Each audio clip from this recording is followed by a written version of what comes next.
वंशी विभूषितकरान् नवनीरदाभात् पीताम्बरात्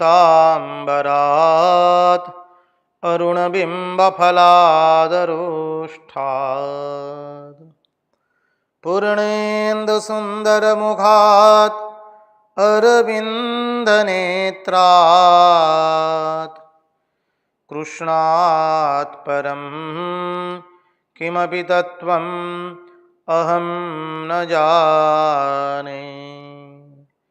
कृष्णात् परं किमपि तत्त्वम् अहं न जाने।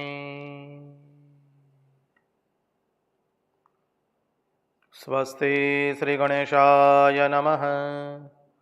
श्री सरस्वत्यै नमः। श्री गुरुभ्यो नमः। वक्रतुंड महाकाय सूर्यकोटि समप्रभ निर्विघ्नं कुरु मे देव सर्वकार्येषु सर्वदा। नारायणं नमस्कृत्य नरं चैव नरोत्तमं देवीं सरस्वतीं व्यास ततो जयमुदीरयेत्। नमस्ते शारदे देवी सरस्वती मतिप्रदे वसत्वं मम जीवहाग्रे सर्वविद्याप्रदा भव। गुरुर्ब्रह्मा गुरुर्विष्णु गुरुर्देवो महेश्वरः गुरुर्साक्षात् परब्रह्म तस्मै श्री गुरवे नमः। सच्चिदानन्दरूपाय विश्वोत्पत्त्यादिहेतवे तापत्रयविनाशाय श्रीकृष्णाय वयं नुमः। ॐ नमः परमहंसास्वादित चरणकमलचिन्मकरन्दाय भक्तजनमानसनिवासाय श्रीरामचन्द्राय विश्वसर्गविसर्गादि नवलक्षणलक्षितं श्रीकृष्णाख्यं वरं धाम जगद्धाम नमामि।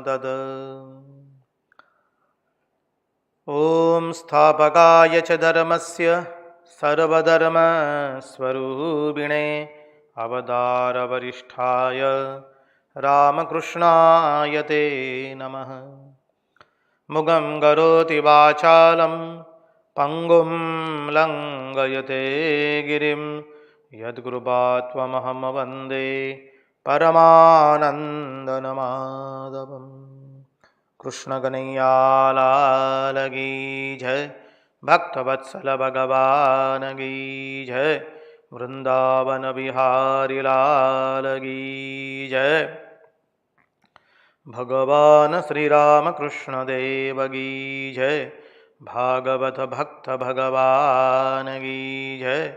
भागवत भगवान की जय।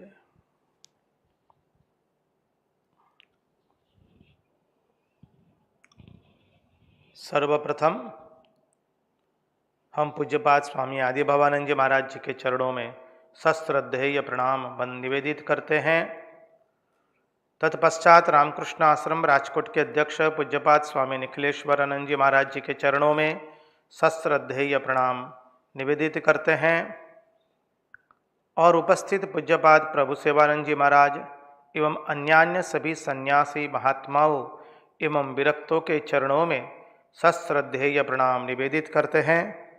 और इस दृश्य श्राव्य माध्यम से जो कोई भी इस भागवत रसामृत का रसपान कर रहा है उन सब के हृदय में निवासित उस अनंत अखंड अविनाशी परब्रह्म परमात्मा को मुहुर मुहुर वंदन करके आइए हम भागवत रसामृत के रस समुद्र में अवगाहन करें।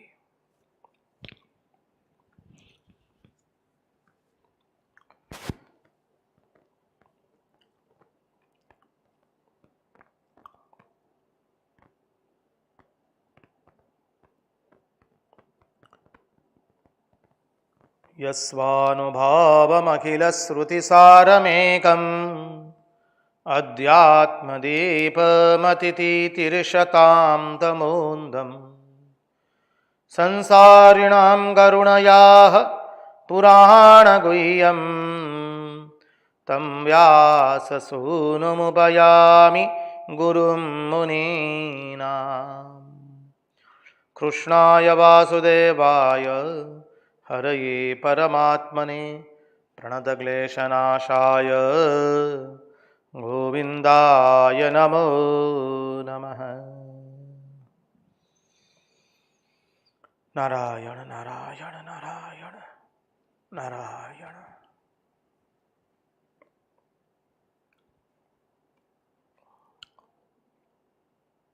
तो आइए हम परमहंस शिरोमणि भगवान शुकदेव जी के चरणारविंदों का आश्रय लेकर के भागवत के एकादश स्कंद में प्रवेश करें।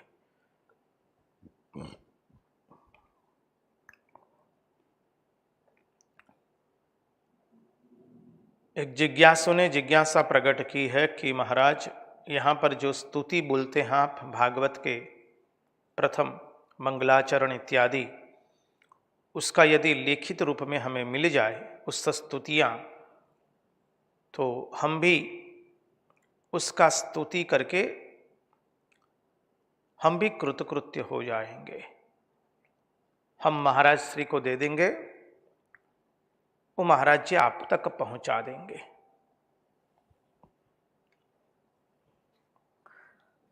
अब देखिए, कल का तत्वार्थ हम आगे बढ़ाते हुए अब एक दो श्लोक तक तत्वार्थ रहेगा, क्योंकि ये अवस्था हम जान रहे हैं जो तत्वज्ञानी है वो किस तरह से संसार में रहता है, उस संसार को किस दृष्टि से देखता है। अब तत्वज्ञानी की बात आ रही है तो थोड़ी कठिन तो होगी ही। तो चिंतन करें हम लोग। देखिए, कल का थोड़ा पुनरावर्तन करेंगे तो आज के चिंतन की धारा उसके साथ जुड़ जाएगी। जब हम कहते हैं, जब हम योग में नहीं होते हैं, जब हमारा मन एकाग्र नहीं होता है, तब हमें ये नानात्व दिखाई देता है। नानात्व दिखाई कब देता है? जब हम योग में नहीं होते हैं। योग अर्थात युज धातु से जो आया, जुड़ना। हम जब परमात्मा के साथ जुड़े हुए नहीं हैं, तब हम परमात्मा को छोड़ करके ये नानात्व देख रहे हैं। तो जब हम योग में नहीं होते हैं, हमारा मन एकाग्र नहीं होता है, तब हम ये नानात्व देखते हैं। और ये नानात्व को हमने सत्य मान लिया, यही हमारा सबसे बड़ा भ्रम है। इसी को हमने सत्य माना है, इसी के लिए हमारी सब कुछ चल रही है। लड़ाई झगड़ा, पद प्रतिष्ठा, ख्याति विख्याति सुख्याति के लिए मेरा तेरा सब कुछ, इस नानात्व को हमने सत्य मान लिया, यही सबसे बड़ा भ्रम हो गया। और जब नानात्व को सत्य मानने का भ्रम हो गया तो क्या हुआ? बोले हम गुण दोष के अंदर में प्रवृत्त हो गए, फिर हमको गुण एवं दोष दिखाई देने लगा। और जब गुण दोष आए तो क्या आया? धर्म एवं अधर्म, धर्माधर्म आ गया। अब धर्माधर्म आया तो क्या आया? बोले कर्म अकर्म एकवम विकर्म। यहां तक पहुंच गए हम। बोले तात्पर्य यह है, ये धर्म अधर्म कर्म अकर्म विकर्म गुण दोष, ये सब किसको लागू पड़ता है? बोले जो अज्ञान की दशा में है उसी के लिए है। वेदों के अंदर में जो धर्म अधर्म का निरूपण है, गुण एवं दोषों का जो वर्णन है, वो किसके लिए है? अज्ञानियों के लिए। जो ज्ञान में है, अर्थात जो परमात्मा से एक हुआ है, जो योग में है, उसके लिए धर्माधर्म नहीं रहता है, गुण दोष का पार्थक्य रहता नहीं है, सत्व रज और तम का पार्थक्य रहता नहीं है।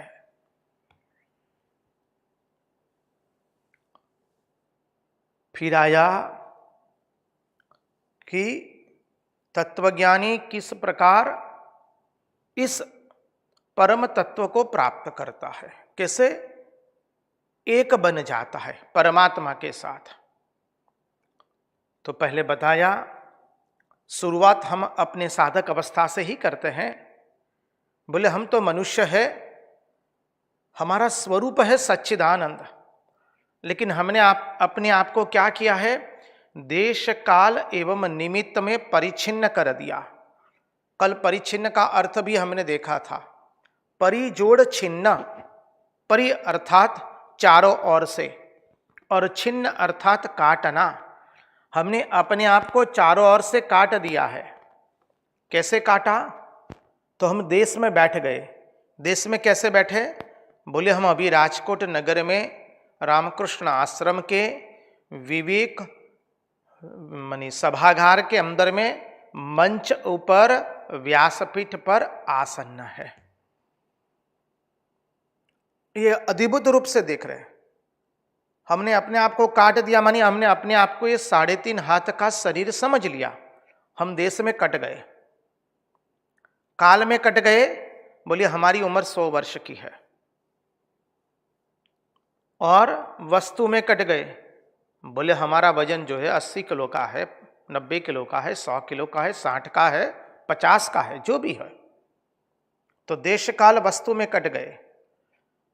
जबकि यही बात जो तत्वज्ञानी है, वो तत्वज्ञानी अपने आप को देश काल वस्तु में काटता नहीं है, वो अपरिच्छिन्नता को प्राप्त करता है। बोले कैसे, बोले अपनी सभी इंद्रियों को एकदम संयमित रखता है। किसी भी इंद्रिय को वो छूट देता नहीं है, किसी भी इंद्रिय को छोड़ता नहीं है, किसी भी इंद्रिय को वो अपनी लगाम से मुक्त नहीं करता है। कौन सी इंद्रियां, 5 ज्ञानेन्द्रियां, 5 कर्मेंद्रियां, मन बुद्धि चित्त अहंकार। इसलिए शब्द प्रयोग किया था इंद्रिय ग्रामो, याद कीजिए कल। तो अपनी सभी इंद्रियों को वो अपने वश में कर लेता है। और इंद्रियों को वश में करने से क्या हो जाता है, जैसे उसने इंद्रिय को वश में कर लिया तो वो देखता है जगत उसके भीतर में है, अब जगत बाहर नहीं है। यहां संगति लगा दीजिए जो माया का हमने चिंतन किया था। माया क्या है, माया और कुछ नहीं है, बोले माया ये है हमारे मन से बना हुआ सब कुछ। तो तत्वज्ञानी जब अपनी सभी इंद्रियों को अपने वश में कर लेता है, उस जगत को अपने भीतर देखता है। और जब जगत को भीतर देख लिया तो प्रश्न आता कि वो कौन है, तो बोले वह आत्मा है जो परमात्मा के साथ एक जुड़ गया है, एक बना है। वह वही है जो परमात्मा है। ब्रह्मेति परमात्मेति भगवानेति शब्दीयते, व्यष्टि दृष्टया जीवात्मा समष्टि दृष्टया परमात्मा। तो वो वही परमात्मा है जो सबके भीतर में रह करके मैं का बोध कराता है। हम सब लोग जो मैं बोल रहे हैं, तो बोले वो कौन है, बोले वह आत्मा और परमात्मा है। तो यहां पर आया कि वो सारी सृष्टि तुम में और तुम और मैं जो एक है। सारी सृष्टि तुम में, फिर तुम और मैं कौन है, बोले हम एक ही है। यो माम पश्यति सर्वत्र सर्वं च मयि पश्यति तस्याहम न प्रणश्यामि सच में न प्रणश्यति। अब फिर आगे का चिंतन चलाते हैं कि महाराज वेदों का तात्पर्य यह तत्वज्ञानी निश्चित रूप से ज्ञात कर लेता है। और वेदों का तात्पर्य क्या है कि हम अपरिच्छिन्नता में हैं, हम परिच्छिन्नता में नहीं है। वेदों का तात्पर्य जो परम ज्ञान है, बोले उसको केवल हम बुद्धि से ग्रहण नहीं कर सकते हैं। हम अपनी बुद्धि में अनंतता को धारण नहीं कर सकते हैं। जो अनादिभूत है वो हमारी बुद्धि में हम धारण कर सकते हैं नहीं है। अनादिभूत हमारी बुद्धि में नहीं आता है। अनंत भविष्य भी हमारी बुद्धि में नहीं आता है। देश का और छोर हमारी बुद्धि में नहीं आता है। फिर कहा ये बुद्धि का जो अधिष्ठान है, वो बुद्धि का अधिष्ठान स्वयं प्रकाश, सर्व प्रकाश, वो भी हमारी बुद्धि में नहीं आता है। हम बुद्धि से उसका चिंतन नहीं कर सकते हैं। इसलिए कहा कि वो क्या है? अवांग मनस गोचरम, जहां पर मन बुद्धि चित्त की गति पहुंचती नहीं है। तो बोले हम बुद्धि से अनुभव क्या करते हैं? ना तो हमारी बुद्धि में अनादि भूत आता है, ना तो अनंत भविष्य आता है, न देश का और छोर आता है, और ना ही बुद्धि का जो अधिष्ठान है आत्म तत्व, स्वयं प्रकाश, स्वप्रकाश, सर्व प्रकाशक, वो हमारे बुद्धि में हम धारणा नहीं कर पाते हैं। हम बुद्धि में धारणा क्या कर पाते हैं? हाँ, मैं हूं, देखिए मैं हूं, वो धारणा कर पाते हैं। मैं सबसे न्यारा हूं, मैं जानता हूं, मैं प्यारा हूं, बस इतना ही हम बुद्धि में धारण कर पाते हैं। इससे अतिरिक्त हम बुद्धि में कुछ धारण कर पाते नहीं है। अनंतता हम बुद्धि से जान सकते नहीं है। अनंतता हमारी बुद्धि में आरूढ़ नहीं होती है। तो बोले उसके लिए क्या करना पड़ेगा? बोले उसके लिए महावाक्य का उपदेश ग्रहण करना पड़ेगा। और महावाक्य क्या है? तत्वमसि ओ श्वेत केतो तेत्वम तत्वमसि अहम ब्रह्मास्मि। उस महावाक्य का श्रवण करना पड़ता है। ये वेदांत की पद्धति है। और जब ये महावाक्य का श्रवण करेंगे तो क्या होगा? बोले हम अपने को ब्रह्म रूप से जान जाएंगे। अपने आप को हम अपरिच्छिन्न रूप से जानेंगे। हम अपने आप को अभिन्न निमित्तोपादान कारण रूप से जानेंगे। फिर ये मैं और ये तू, ये अलग अलग भाव रहेगा नहीं। अत्र तत्र सर्वत्र मैं ही हूं, मेरे सिवा और कुछ भी नहीं है। तो ये हो गया कल के पूरे सत्संग का पुनरावर्तन। अब यहीं से चिंतन की धारा चली।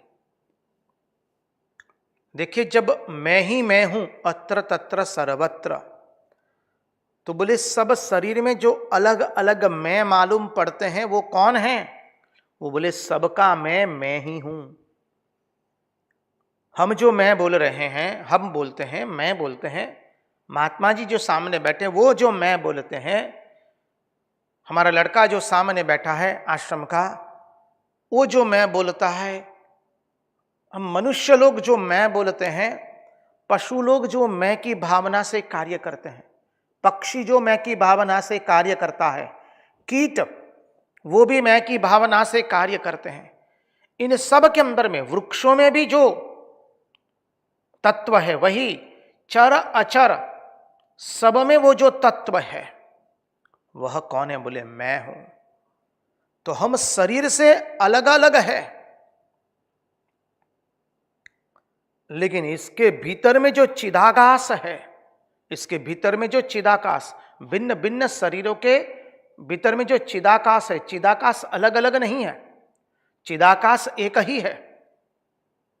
चिंतन के लिए हम थोड़ा ये चिंतन कर ले, चिदाकाश हम सबके, मनुष्य पशु पक्षी कीट स्थावर जंगम, सबके भीतर में चिदाकाश एक ही है। उसको समझने के लिए वेदांत के इस उदाहरण को आश्रय ले हम उदाहरण का आश्रय ले, घटाकाश एवं पटाकाश। जब घट नहीं था तब केवल पट ही था। बाद में घट का निर्माण हुआ तो घट का जो आकाश है घट के भीतर का, उसको हम घटाकाश कहते हैं, और घट के बाहर के आकाश को हम पटाकाश कहते हैं। तो क्या कह सकते हैं कि घटाकाश और पटाकाश अलग अलग है? बोले जी ना, घट में जो आकाश है वही पट में भी है। उसी तरह से सबके भीतर में मनुष्य, पशु, पक्षी, कीट, स्थावर, जंगम, समुद्र, सरिता, लता, पुष्प, वृक्ष, पहाड़, समुद्र, सब में जो है वो वही एक चिदाकाश ही है। तो इसके भीतर जो चिदाकाश है वो कैसा है? स्वयं प्रकाश है, सर्व प्रकाश है। स्वयं प्रकाश और सर्व प्रकाश है, और वो सब के अंदर में वो सबका ही मैं है। हम सब का मैं वही है। चिंतन की धारा के लिए हम आश्रय लेते हैं जागृत अवस्था, फिर विश्व, और फिर विराट। स्वप्नावस्था तो तेजस, हिरण्यगर्भ, समझिए। फिर सुषुप्ति अवस्था तो बोले प्राज्ञ और ईश्वर। और अधिक देखे तो जागृत अवस्था तो व्यष्टि हो गई, समष्टि क्या हो गया? विराट, विश्व। जागृत अवस्था विश्व, विराट। जागृत अवस्था व्यष्टि और समष्टि हो गया विराट। स्वप्नावस्था व्यष्टि, समष्टि हो गया हिरण्यगर्भ। सुषुप्ति अवस्था व्यष्टि, समष्टि हो गया ईश्वर। तो बोले जो समष्टि रूप से है, यहां ये समष्टि रूप लेना है, तो सब समष्टि के अंदर में, सब में जो मैं बोलता है वह क्या है? बोले वह मैं ही हूं। सब जो मैं बोलते हैं वह उसी के लिए बोलते हैं, उसी के कारण बोलते हैं। पुष्प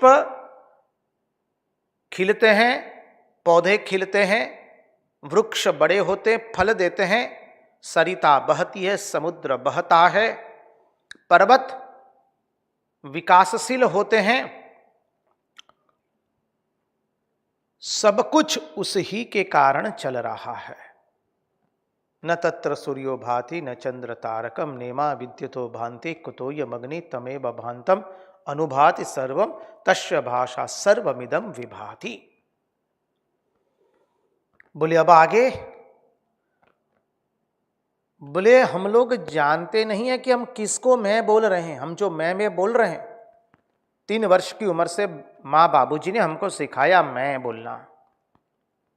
हम जानते नहीं है उस मैं को हम कौन बोल रहा है। क्या ये मैं शरीर बोल रहा है क्या?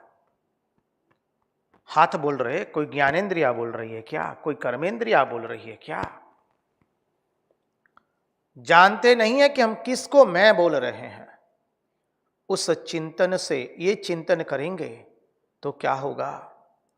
हमारा मैं विराट के साथ एक हो गया, फिर मैं अलग रहा नहीं। तो इस चिंतन से क्या होगा?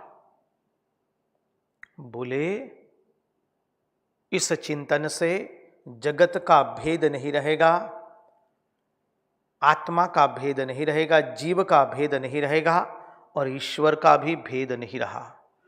जगत, जीव एवं ईश्वर, ये तीनों का भेद पूर्ण रूप से निकल गया।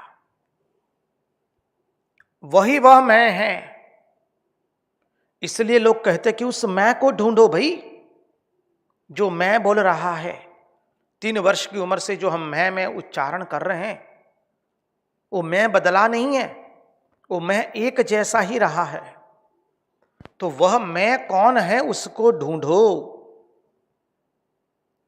तो कहते आत्मानुभवतुष्टात्मा, आत्मानुभव तुष्टात्मा, आत्मानुभूति में तुम संतुष्ट हो जाओ। खाली बुद्धि से विचार तो कर ही नहीं पाएंगे। ये वेदांत केवल हमारे मुंह में नहीं रहना चाहिए, वो अनुभूति में उतरना चाहिए। तो बोले कहा कि इसलिए तुम आत्मानुभूति में संतुष्ट हो जाओ। हम आत्मानुभूति में संतुष्ट हो जाए, फिर हमें कोई विघ्न आने वाला नहीं है। हम जिसे विघ्न समझते हैं वो सब विघ्न आते हैं जब हम आत्मानुभूति में संतुष्ट नहीं है। आत्मनिवात्मना तुष्ट स्थित प्रज्ञस्तदोच्यते। जब वो अपने आत्मा में संतुष्ट हो जाता है तो जो तुम्हें विघ्न करेगा वह अपने आप के लिए ही विघ्न करेगा। जब तुम आत्मा में संतुष्ट हो जाओगे तत्पश्चात यदि कोई तुम्हें विघ्न करने आएगा तो वो अपने आप में ही विघ्न करेगा, क्योंकि तुम उसके मैं ही हो, उसका मैं भी तुम ही हो। उसका मैं तुमसे अलग नहीं है, वही तुम सत्र तत्र सर्वत्र, तुम्हारे अतिरिक्त और कुछ भी है ही नहीं, और कुछ भी विद्यमान है ही नहीं। इसलिए कहते हैं, कथा प्रसंग में महात्मा लोग समझाते हैं, हिरण्यकशिपु ने कहा कि हम परमात्मा के ऊपर में गदा का प्रहार करेंगे। तो हिरण्यकशिपु को ढूंढने आया भगवान को, भगवान कहाँ है? बोले परमात्मा कहाँ है? हिरण्यकशिपु ढूंढ रहा है। तो कह जाके भाई तुम्हारे हृदय में है। मालूम पड़ा कि वो तो हमारे हृदय में है। तो उसने सोचा कि अब गदा का प्रहार मैं मेरे हृदय पर करूंगा तो लगेगा तो मुझे ही, क्योंकि परमात्मा को गदा लगेगी नहीं, क्योंकि परमात्मा का जो मैं है वह गदा का भी मैं ही है। अर्थात गदा की आत्मा भी परमात्मा है और हमारे दिल की आत्मा भी परमात्मा है। जब दोनों की आत्मा एक ही तो कौन किसको मारेगा और कौन किसके पर प्रहार करेगा और किसको कोई हानि पहुंचाएगा? अब हिरण्यकशिपु चुप हो गया। बोले हमारे दिल की भी आत्मा वही, गदा की भी आत्मा वही, तो अब हम किसको मारें? उसने सोचा कि ऐसे परमात्मा को गदा मारने से कोई लाभ नहीं है। तात्पर्य समझिए पूरा इस सिद्धांत का।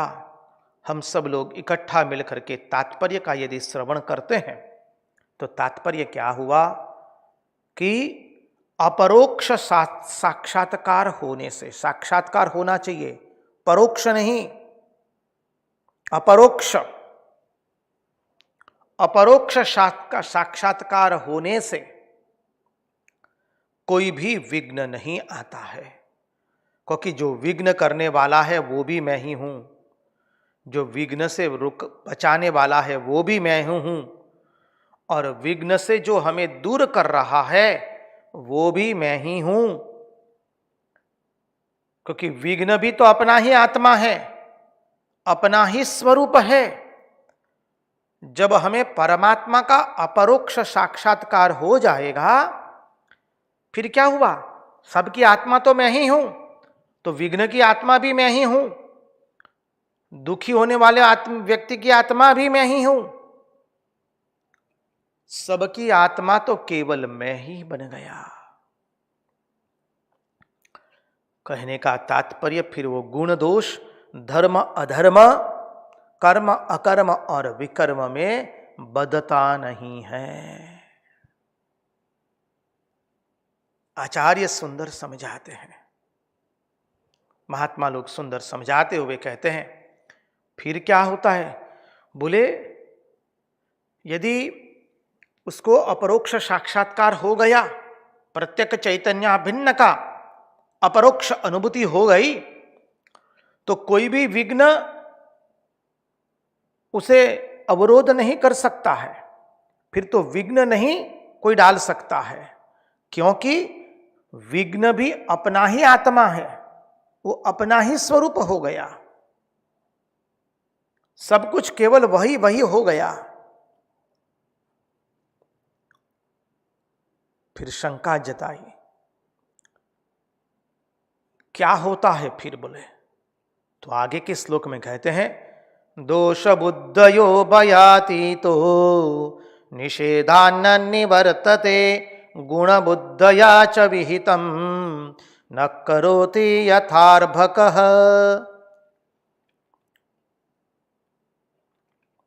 बोले फिर क्या होता है?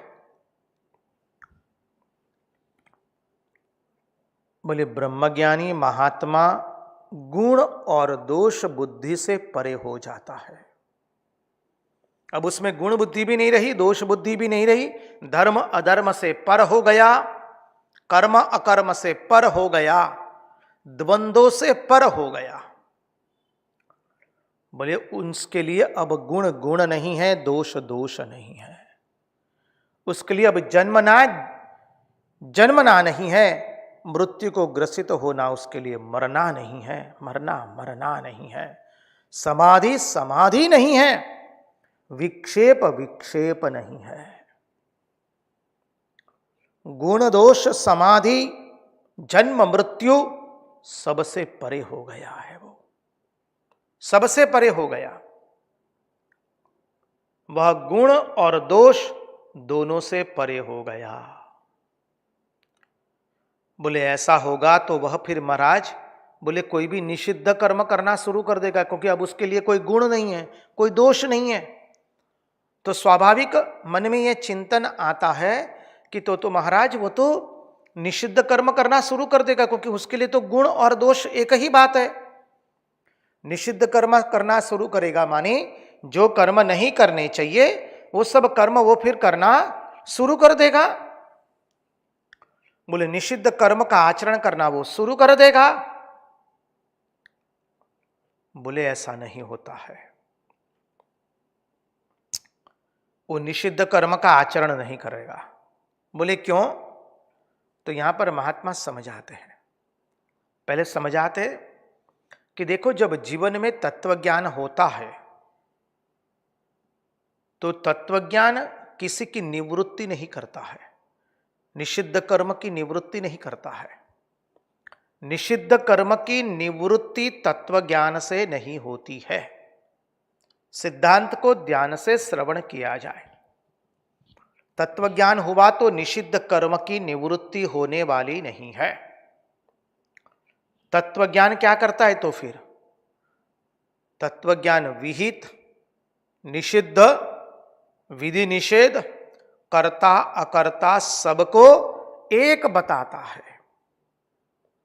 तत्वज्ञान में तो कोई भेद है ही नहीं, निषिद्ध विहित कर्म अकर्म विकर्म कर्ता अकर्ता सबको एक बताता है, क्योंकि दो है ही नहीं तत्वज्ञान में। तो तत्वज्ञान क्या करता है? तत्वज्ञान सबको एक बताता है। बोले तो फिर निषिद्ध कर्म उससे दूर कैसे रह सकता है तत्वज्ञानी? क्योंकि उसमें तो अब गुण और दोष नहीं रहे। तो हम हमारी दृष्टि से देखते हैं कि जब गुण और दोष उस व्यक्ति में नहीं रहे तत्वज्ञानी में, तो स्वाभाविक है तो वो कोई भी निषिद्ध कर्म करना शुरू कर देगा। बोले जी ना, वो निषिद्ध कर्म नहीं करता है। तो बोले निषिद्ध कर्म से उसकी निवृत्ति कैसे होती है? तो फिर बोले देखिए जो बुराई के संस्कार है, बुराई के संस्कार हमारे अंतःकरण में पड़े हैं। ये अच्छा और यह बुरा कहां पड़ा है? बोले हमारे अंतःकरण में पड़ा है। मन में ही अच्छा बुरा है।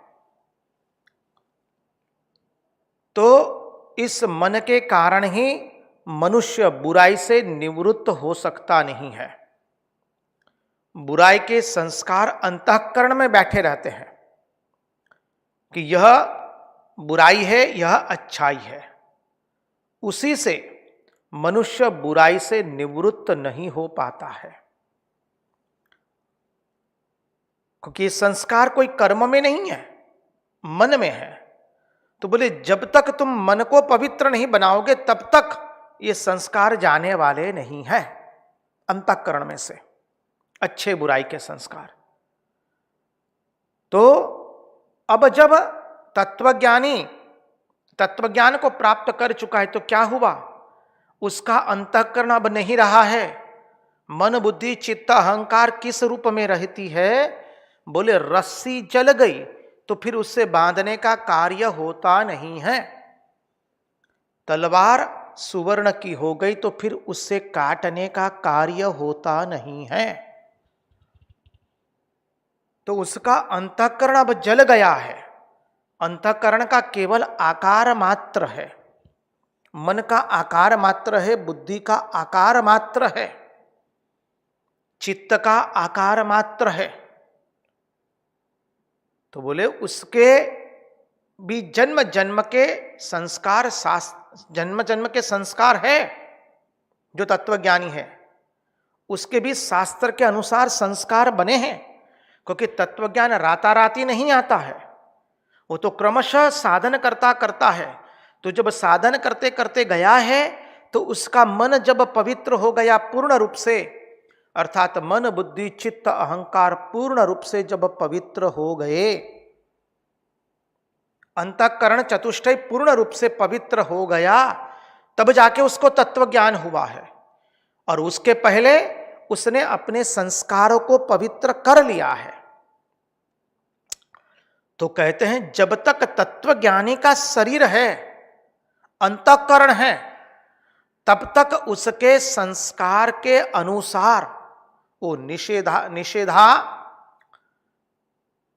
निषेधान निवर्तते, अर्थात वो निषिद्ध कर्म से दूर रहेगा। बोले कैसे, बोले जैसे बच्चे ने पहले आग का स्पर्श कर लिया, अब बच्चे ने जब आग का स्पर्श कर दिया तो वो जल गया है, वो समझ गया कि भाई इसको अब स्पर्श नहीं करना है, तो क्या करता है वो अपने आप को उससे दूर रखता है, उसमें फिर वो पुनः अंगुली डालता नहीं है। इसी प्रकार जब इस तत्वज्ञानी जो अभी तत्वज्ञान को प्राप्त कर चुका है, पहले तो वो अज्ञान दशा में था, अज्ञान दशा में उसने जो पाप कर्म किया है, परिणाम स्वरूप उसे मालूम है कि वो कितना दुखकारक है और उसकी कितनी सजा होती है।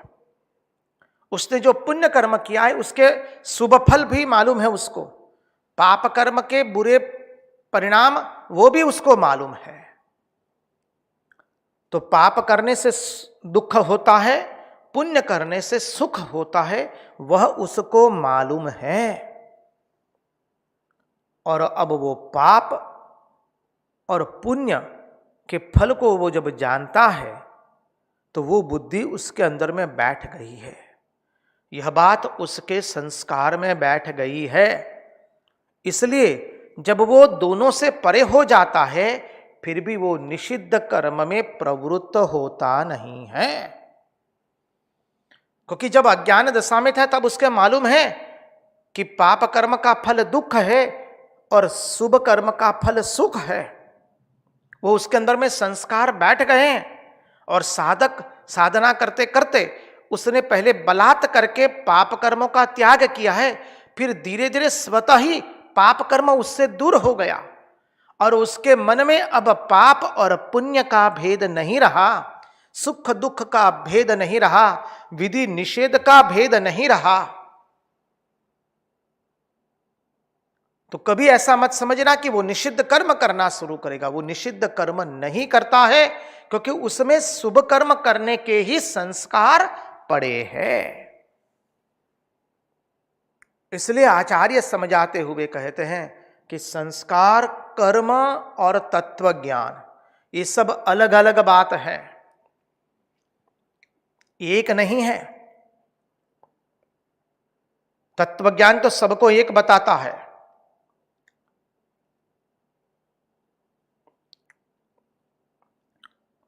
तत्वज्ञान प्रकाश डालता है।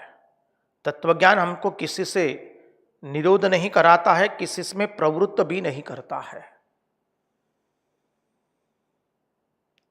तो कहा कि जो तत्वज्ञानी है उसके लिए अब गुण दोष का कोई पार्थक्य नहीं रहा, धर्मा अधर्म का कोई पार्थक्य नहीं रहा। तो ऐसा मत समझो कि वो निषिद्ध कर्म करना शुरू कर देगा। बोले बिल्कुल नहीं, वो अपने पूर्व संस्कारों से ही निषिद्ध कर्म से अपने आप को दूर रखेगा। निषिद्ध कर्म, निषिद्ध से वो निवृत्त हो जाएगा, निषेध से वो निवृत्त हो जाएगा उसके पूर्व संस्कार के कारण ही। अच्छा, तो फिर बोले दोष बुद्धि भी होगी? बोले ना, गुण दोष तो चले गए, अब दोष बुद्धि कहां से होगी? दोष बुद्धया न, वह समझेगा कि यह भी ब्रह्म है जिसने मुझे रोका है।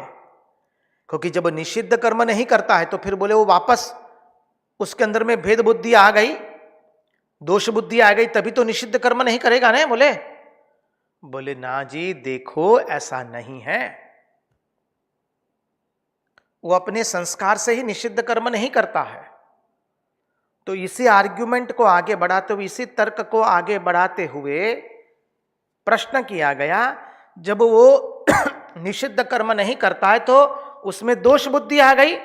बोले दोष बुद्धि नहीं आई है। बोले कैसे? क्योंकि वो जानता है जिसने रोका है कि यह काम मत करो, वह भी ब्रह्म ही है, और जिससे रोका गया है वह भी ब्रह्म है। जिसने रोका है वह भी ब्रह्म, जिससे रोका गया है वह भी ब्रह्म है। अतः रोकना, रुकना और रोका गया, ये सब क्या हो गया? ब्रह्म ही हो गया। सब ब्रह्म में ही प्रतीति मात्र है। सिद्धांत का ध्यान से श्रवण किया जाए तो ग्रहण हो पाएगा। इसलिए कहा कि भाई अपना स्वरूप ही, अपना स्वस्वरूप ही सर्व रूपों में दमक रहा है। हमारे अपने स्वस्वरूप के सिवा और कुछ भी प्रतीत नहीं हो रहा है। हमारे अपने स्वस्वरूप के सिवा और कुछ भी दमक रहा नहीं है। आकाशे आकाशवत बदे हूं ज साक्षात, रंगदूत महाराज कहते हैं, जहां देखो वहां पे केवल हम ही हैं, हमारे अतिरिक्त और कुछ भी नहीं है। जहां पे देखो वहां पे साहेब वो नंगा चंगा छिपा रहा है।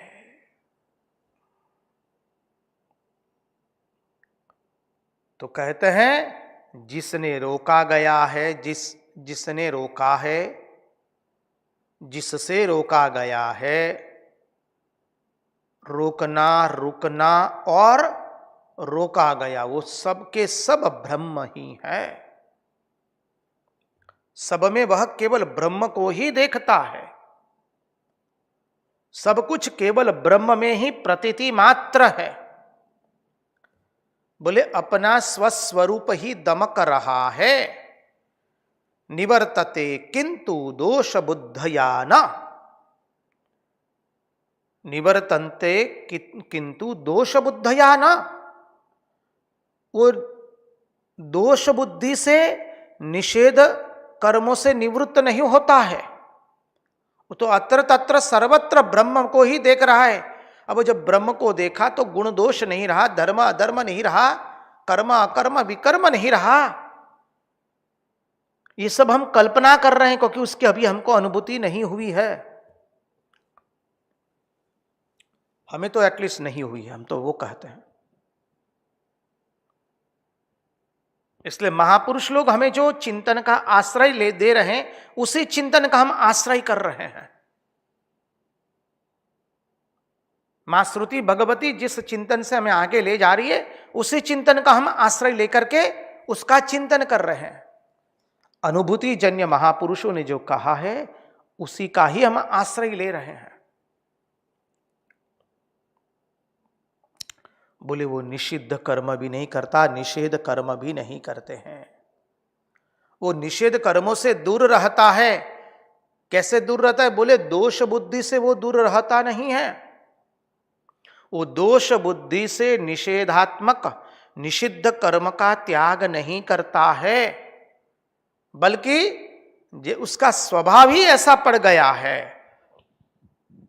कि वो उसे छोड़ता है। स्वभाव ही हो गया कि वो निषिद्ध कर्म नहीं करेगा। बोले महाराज, जब आप कहते कि वो निषिद्ध कर्म भी नहीं करेगा, तो फिर महाराज वो विहित कर्म भी नहीं करेगा। मानी अच्छी तरह से कर्म करना। विहित कर्म के अनेक अर्थ है। विहित कर्म मानी करने योग्य कर्म। बोली वो तो फिर करने योग्य कर्म को भी नहीं करेगा ये तत्वज्ञानी। इतना तो समझ में आ गया कि भाई वो निषिद्ध कर्म को नहीं करेगा, क्योंकि वो अत्र तत्र सर्वत्र ब्रह्म ही देखता है। रुकने वाला, रुकाने वाला, रुकने वाला सब कुछ ब्रह्म ही है। और वो निषिद्ध कर्म अपने पूर्व संस्कार के कारण ही नहीं कर पाता है, ये भी समझ में आया। तो बोले महाराज विहित कर्म भी तो वो नहीं करेगा ना फिर। बोले जो संगति अभी हमने निषिद्ध कर्म नहीं करने में लगाई, वही संगति, वही चिंतन अब विहित कर्म में लगेगा। बोले कैसे? तो महात्मा बताते, सुनो। बोले महाराज वो तो विहित कर्म भी कैसे नहीं करेगा? बोले ऐसा नहीं है। बोले वो गंगा दर्शन नहीं करेगा, गंगा जी के दर्शन करने नहीं जाएगा, भगवान का दर्शन करने नहीं जाएगा, पट के सामने, प्रतिमा के सामने शीश को झुकाएगा नहीं, गोविंदा नारायणा विठ्ठला ये नहीं बोलेगा, श्रीमन नारायण का संकीर्तन नहीं करेगा। बोले जी ना, ऐसा नहीं होता है। बोले विहित कर्म सब करेगा, सब विहित कर्म करता है वो।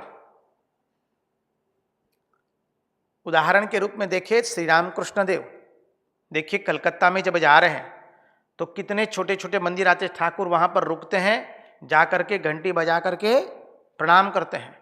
क्या ठाकुर तत्वज्ञानी नहीं है क्या? अरे वो तो स्वयं वही तत्व है। मां काली की आराधना करते हैं। तोतापुरी उनके गुरु जो अद्वैत वेदांती थे, वो उनकी हंसी मजाक उड़ा रहे। अरे क्या रोटी थे पता है, ताली बजा बजा करके नाम संकीर्तन कर रहे हैं, मां को वंदन कर रहे हैं, सब कुछ मां जा करके मां को बताते हैं।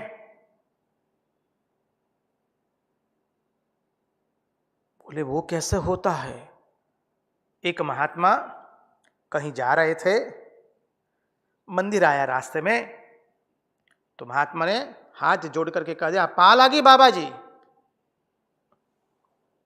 पा लागी बाबा जी। अपने यहां बोलते हैं, पाई लगते हैं। महात्मा वेदांती थे, अद्वैत वेदांती थे, अनुभूति संपन्न थे।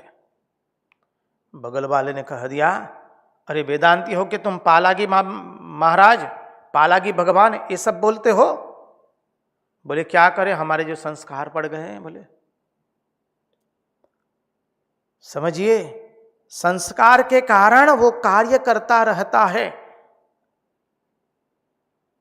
इस अवस्था पर पहुंचने से पहले जो संस्कार पड़ गए हैं उसके अनुसार ही एकदम, अभी भी वो सामने मंदिर आता है, मूर्ति आती है, तो वो हाथ जोड़ देते हैं। समझने का प्रयास कीजिए। तो बोलिए विहित कर्म जो है, वो भी विहित कर्म तो वो करता है अपने संस्कार के कारण। विहित कर्म गुण बुद्धया न, उस दृष्टि से नहीं करता है। निषेध कर्म जैसे वो दोष बुद्धया न से नहीं करता था, वैसे ही विहित कर्म गुण बुद्धया न उससे नहीं करता है। अर्थात विहित कर्म करने में से जो फल मिलता है, उस फल को देख करके वो विहित कर्म करता नहीं है। बोले गंगा जी में स्नान करने से पुण्य मिलेगा, गंगा जी में स्नान करने से, आचमन करने से हजारों हजारों जन्म के पुण्य पाप जल जाएंगे, हमारे पाप ताप दूर हो जाएंगे। उस फल की दृष्टि से वो महात्मा, वह तत्वज्ञानी जिसको ब्रह्म का अपरोक्ष साक्षात्कार हुआ है, जिसने प्रत्येक चैतन्य भिन्न का अपरोक्ष साक्षात्कार किया है, वह उस दृष्टि से कर्म नहीं करता है कि ये कर्म करने से मुझे कुछ मिलेगा। उसमें उसकी फल में आसक्ति नहीं होती है, फल की ओर तो वो देखता ही नहीं है। तो यह सब विहित कर्म तो वो करता है, लेकिन गुण बुद्ध या न, माने यह कर्म करने से यह फल मिलेगा, उस दृष्टि से नहीं करता है, अपने आप कर रहा है। तो बोले फिर वो कैसे करता है? यथार्भकः, श्लोक में आया है अंतिम चरण, यथार्भकः, अर्थात जैसे बालक का स्वभाव होता है, उसके पास कोई भी चीज आई कि वो तुरंत क्या करता है? मुंह में डाल देता है, छोटा बालक। बस वैसे ही तत्वज्ञानी को जैसे आदत पड़ी हुई है, वो वैसे ही कर्म करता है। उसकी आदत पड़ गई है कि अच्छे ही कर्म करने का, पाप कर्म नहीं करने का, निषिद्ध कर्म नहीं करने का, शुभ कर्म करने की आदत पड़ गई है। तो विहित कर्म भी करता है, लेकिन ये विहित कर्म वो कर्म के फल को देख करके नहीं करता है, वो तो एक आदत पड़ गई है शुभ कर्म करने की, इसलिए कर रहा है।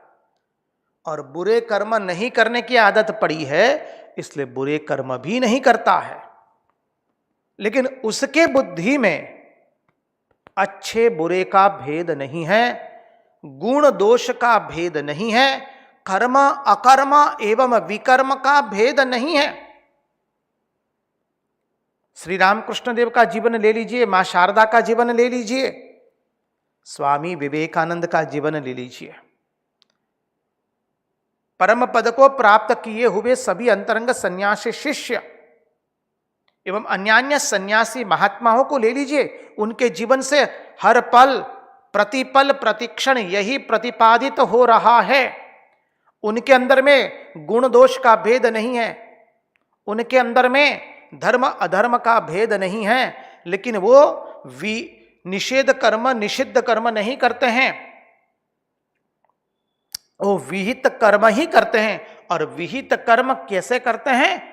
फल की आशा से कतई नहीं करते हैं, वो तो विहित कर्म करने का एक अभ्यास पड़ गया है उनको। क्योंकि इस परम पद की प्राप्ति के पहले वो जब अज्ञान अवस्था में थे, तब उन्हें मालूम है कि पाप कर्म करने से दुख होता है, पुण्य कर्म करने से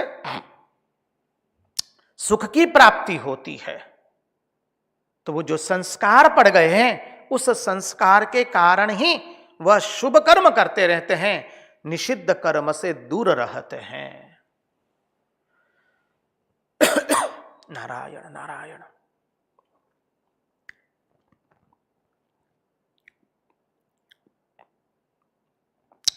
तो तत्वज्ञानी को विहित कर्म शुभ कर्म करने की आदत पड़ गई है, इसलिए वो शुभ कर्म ही करेगा। यह सोचकर कि वो गंगा स्नान नहीं करता है कि इससे मुझे वैकुंठ प्राप्त होगा, वो कुंभ में भी जाता है, स्नान भी करता है, तो वो सोच करके नहीं कि हम मुक्त हो जाएंगे। वो तीर्थ में रहता है तो यह सोच करके नहीं कि हमारे पाप धुल जाएंगे। वो भगवान को वंदन करता है तो इसलिए नहीं कि हमारे पाप जल जाए, हमें इच्छित हमारी मनोकामना पूर्ण हो जाए, जीना, क्योंकि वो तो उस सब से पार हो गया है। वो पाप पुण्य सुख दुख ज्ञान अज्ञान धर्म अधर्म, उस सब से वो पार हो गया है, उस सब से आगे निकल गया है।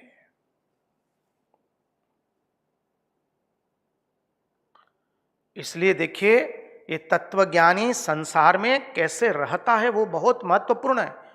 ये दो श्लोक जो है 11वां एवं 10वां एवं 11वां अत्यंत महत्वपूर्ण है कि तत्वज्ञानी संसार को किस दृष्टि से देखता है। क्या तत्वज्ञानी को भूख नहीं लगती है? अवश्य लगती है, वो खाना खाता है। क्या तत्वज्ञानी क्या कर्म किए बिना रह सकता है? बिल्कुल नहीं। उपासना मूलक कर्म तो कर ही रहा है।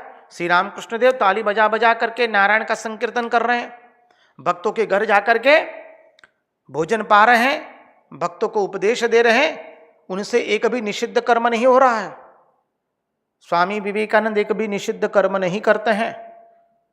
हम कहेंगे कि भाई श्री रामकृष्ण जो अवतार है तो ले लीजिए, उनके अंतरंग सन्यासी शिष्यों का जीवन ले लीजिए, सब तो परम पद की प्राप्ति कर चुके हैं।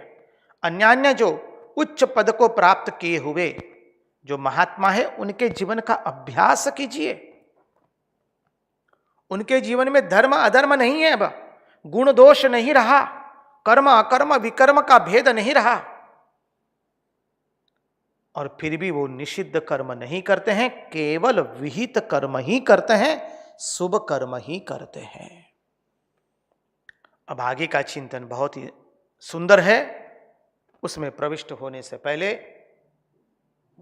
महाराज जी से नम्र निवेदन करेंगे एक सुंदर भजन की संकीर्तन की प्रस्तुति करें, तत्पश्चात आगे के विषय में प्रस्तुत होंगे।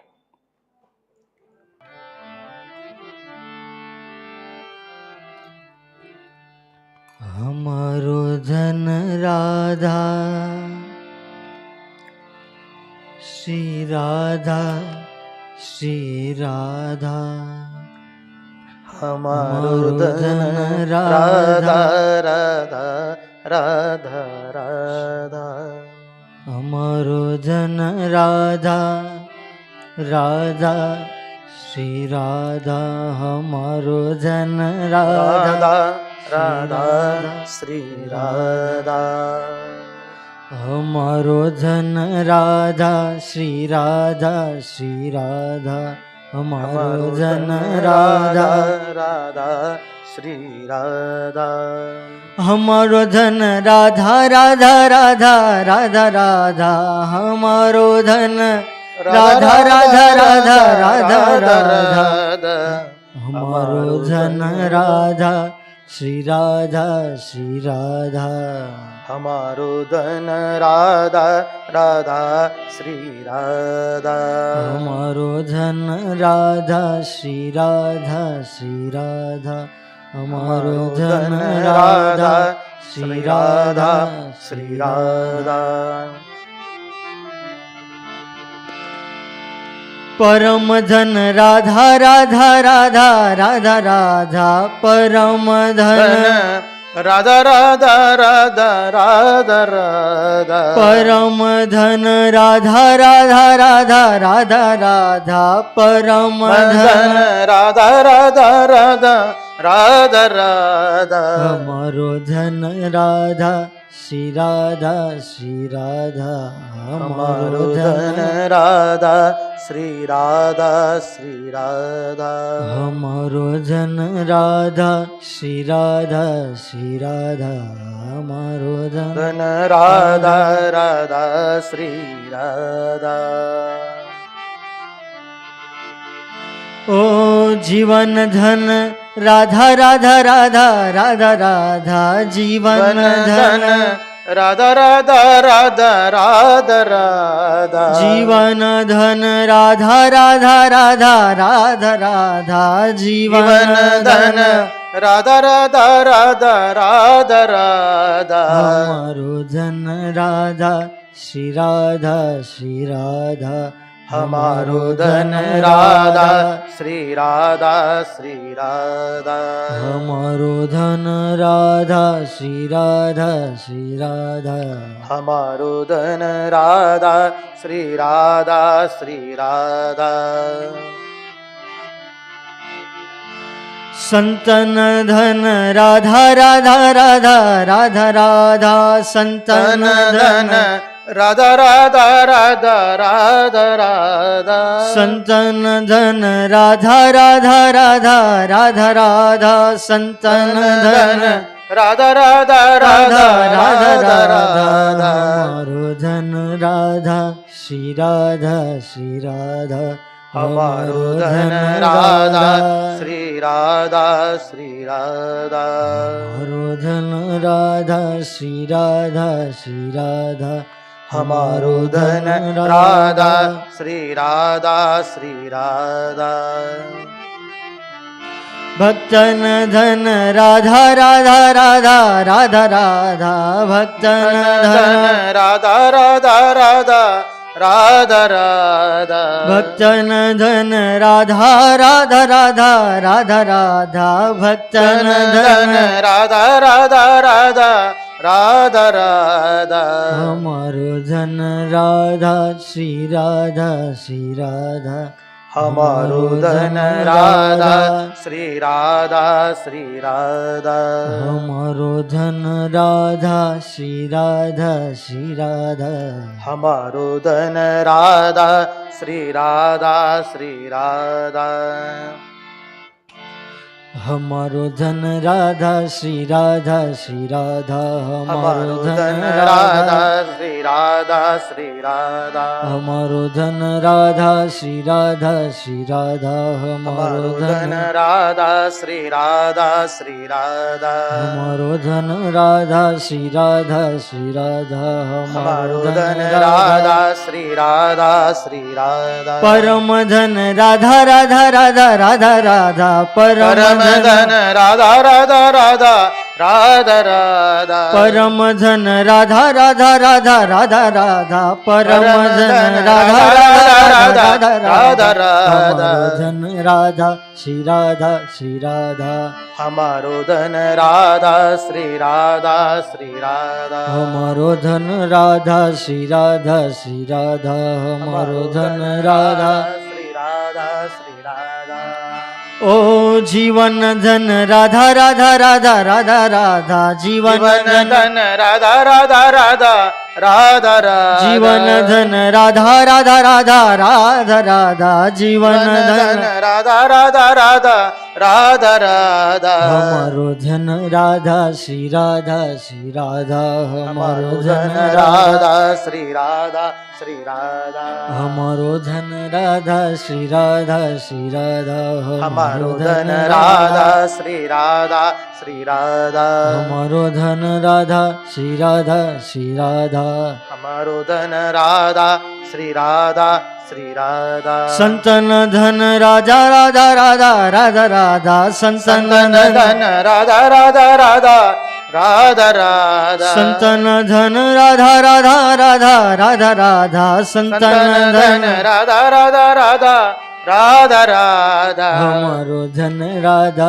श्री राधा श्री राधा, हमारो धन राधा श्री राधा श्री राधा, हमारो धन राधा श्री राधा श्री राधा, हमारो धन राधा श्री राधा श्री राधा, भक्तन धन राधा राधा राधा राधा राधा, भक्तन धन राधा राधा राधा राधा राधा, भक्तन धन राधा राधा राधा राधा राधा, भक्तन धन राधा राधा राधा राधा राधा, हमारो धन राधा श्री राधा श्री राधा, हमारो धन राधा श्री राधा श्री राधा, हमारो धन राधा श्री राधा श्री राधा, हमारो धन राधा राधा राधा राधा राधा, हमारो धन राधा श्री राधा श्री राधा, हमारो धन राधा श्री राधा श्री राधा, परम धन राधा राधा राधा राधा राधा, परम धन राधा राधा राधा राधा राधा, परम धन राधा राधा राधा राधा राधा, परम धन राधा राधा राधा राधा राधा, परम धन राधा राधा राधा राधा राधा, परम धन राधा राधा राधा राधा राधा, परम धन राधा राधा राधा राधा, परम धन राधा राधा राधा राधा राधा, परम धन राधा राधा राधा राधा राधा, हमारो धन राधा श्री राधा श्री राधा, हमारो धन राधा श्री राधा श्री राधा, हमारो धन राधा श्री राधा श्री राधा, हमारो धन राधा श्री राधा श्री राधा, जीवन धन राधा राधा राधा राधा राधा, जीवन धन राधा राधा राधा श्री राधा जीवन धन राधा राधा राधा श्री राधा जीवन धन राधा राधा राधा श्री राधा जीवन धन राधा राधा राधा राधा राधा जीवन धन राधा राधा राधा राधा राधा हमारो धन राधा श्री राधा हमारो धन राधा श्री राधा हमारो धन राधा श्री राधा श्री राधा हमारो धन राधा श्री राधा श्री राधा कृष्ण कन्हैया लाल की जय।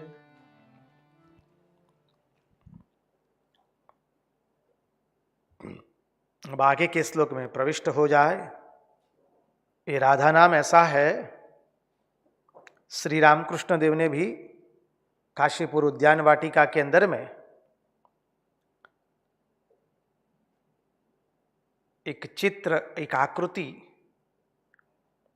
बनाई और वहां पर लिखा था उन्होंने अपने स्वहस्त से, नरेन शिक्षा देवे, नरेन शिक्षा देगा, जय राधे।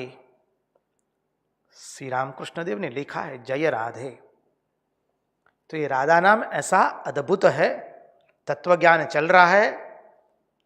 महाराज की भी इच्छा हुई तो थोड़ा नाम संकीर्तन करा दे, ताकि लोग भी थोड़े मन से हल्के हो जाए, क्योंकि आगे थोड़ा और तत्वार्थ आ रहा है। तो तत्वार्थ देखे तो आगे के श्लोक में कहते हैं, सर्वभूत सुरुच्छांतो ज्ञान विज्ञान निश्चय पश्यन् मदात्मकं विश्वं न विपद्येत वै पुनः। सर्वभूत सुरिच्छांतो ज्ञान विज्ञान निश्चय पश्यन् मदात्मकं विश्वं न विपद्येत वै पुनः। सर्वभूत में वही वो देख रहा है, उसके लिए अब कोई फर्क नहीं रहा। ज्ञाता ज्ञान एवं ज्ञेय की त्रिपुटी नहीं रही। समझिए, अभी अभी जो हमने देखा, दृष्टा दृश्य और दृष्टि, उसका भी पार्थक्य नहीं रहेगा। वो कैसे नहीं रहेगा? आचार्य समझ आते हैं, महात्मा समझ आते हैं। चिंतन का आश्रय ले, चिंता मत कीजिए। यह तत्वज्ञानी किस दृष्टि से संसार को देख रहा है, इसका यह अंतिम श्लोक है। तत्पश्चात अवधूत गीता शुरू हो जा रही है। तनिक धीरज धर लीजिए। ये जानना हमारे लिए अत्यंत आवश्यक है, ताकि हमें समझ में आएगा जब महात्माओं की जीवनी पढ़ेंगे तो। यदि ये तत्वार्थ हमने जाना नहीं है, ये शास्त्र अध्ययन हमने किया नहीं है, और महात्माओं की और अवतारों की जीवनी पढ़ेंगे, तो हम घटनाओं में आबद्ध हो जाएंगे या उस व्यक्ति में आबद्ध हो जाएंगे। Lower mind discusses personality, mediocre mind discusses events, highest mind discusses philosophy. ये भेद आपको मालूम है, हम सब लोग बचपन से सुन के आए हैं। तो यदि हमने ये तत्वज्ञान सुना है, इसका श्रवण किया है, अब देखिए, ये श्रवण करने के बाद आप महात्माओं की जीवनी पढ़िए। श्री रामकृष्ण देव के अंतरंग सन्यासी शिष्यों का जीवन पढ़िए, गॉड लीड विद देम, या एपोस्टल्स ऑफ श्री रामकृष्ण, गंभीरानंद जी महाराज ने लिखी है वो, या चेतनानंद जी महाराज की तो बहुत सुंदर भाषा में, भाषा बहुत सुंदर है, आज के वर्तमान युग के अनुरूप भाषा है, और बहुत सुंदर मानी माहितियां दी गई है, बहुत सुंदर घटनाएं दी गई है। चेतनानंद जी महाराज का एक एक अद्भुत कार्य है।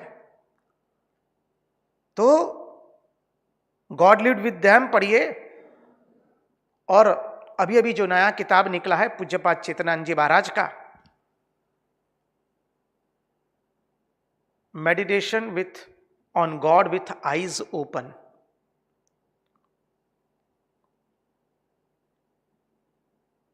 वो भी एक अद्भुत है, उसका चिंतन करेंगे तो एक अद्भुत आनंद प्राप्त होगी, एक अद्भुत दृष्टि प्राप्त होगी।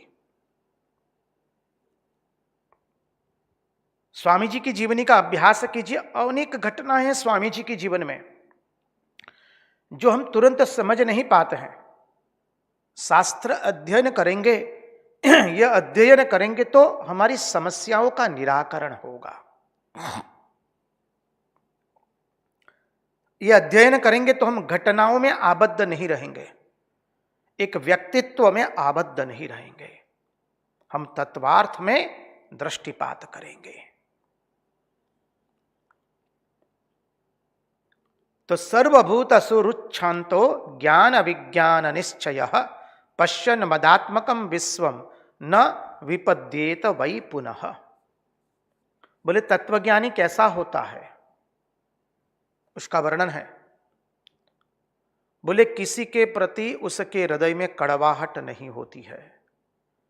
समदर्शी है नाम तिहारो, चाहे तो पार करो हमारे प्रभु, अवगुण चित्त न धरो। स्वामी जी की वो घटना आप सबको मालूम है, खिजड़ी के महाराजा के वहां हुई थी। तो समदर्शी है नाम तिहारो, किसी के प्रति राग द्वेष तो है ही नहीं, धर्म अधर्म का भेद नहीं है। अब देखिए, जब स्वामी जी के अंदर में धर्म अधर्म का भेद नहीं रहा, गुण दोष से स्वामी जी जब परे चले गए, वही स्वामी विवेकानंद अमेरिका के अंदर में गणिकाओं के बीच में रह रहे हैं और वहां पर तत्व ज्ञान के वर्ग ले रहे हैं, ज्ञान योग के तत्व ज्ञान के वर्ग वहां ले रहे हैं। और स्वामी विवेकानंद चिट्ठी में लिखते हैं अपने स्वयं के बारे में, अब मां ने मुझे ऐसा कर दिया है कि मैं गणिकाओं के बीच में रह रहा हूं, लेकिन वो मुझे केवल भिन्न भिन्न मां के स्वरूप ही भास रहे हैं। गणिकाओं के बीच में रह करके भी वो कोई निषिद्ध कर्म नहीं करते हैं। क्यों? क्योंकि उनके पूर्व जन्म के संस्कार पड़े हैं। श्री रामकृष्ण देव के पास आते थे तब जिस रास्ते से थिएटर होता था, उस रास्ते से वो आते तक नहीं थे, उसके कारण उनको अनेक ज्यादा चलना पड़ता था। और तब तो ऐसा नहीं था कि कोई द्विचक्री वाहन या चार चक्रीय वाहन लेकर के आना, पैदल चल के ही आना होता था। तो उतना चलते थे। वही नरेंद्रनाथ दत्त अब गणिका रूपी माताओं के बीच में निवास कर रहे हैं और वहां पर तत्व ज्ञान के वर्ग चला रहे हैं। संगति लगा लीजिए। वही स्वामी विवेकानंद जब अमेरिका, दूसरी बार अमेरिका गए, उनके गुरुभाई स्वामी तुरानंद जी महाराज, हरि महाराज उनके साथ थे। अब स्वामी जी तो सबके साथ घुल मिल रहे हैं। तुरानंद जी महाराज कहते कि नरेन भाई आप एक किस तरह से कर रहे हैं, यहां तो अनेक मातृरूपा नारियां हैं, उनके साथ किस तरह से आप इस तरह से घुल मिल पा रहे हैं।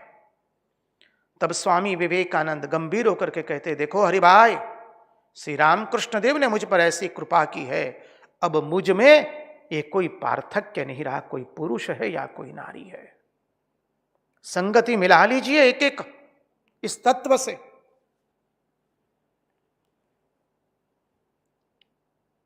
श्री रामकृष्ण देव के जीवनी से ये सब घटनाओं की, ये सब सिद्धांत की संगति मिलाइए।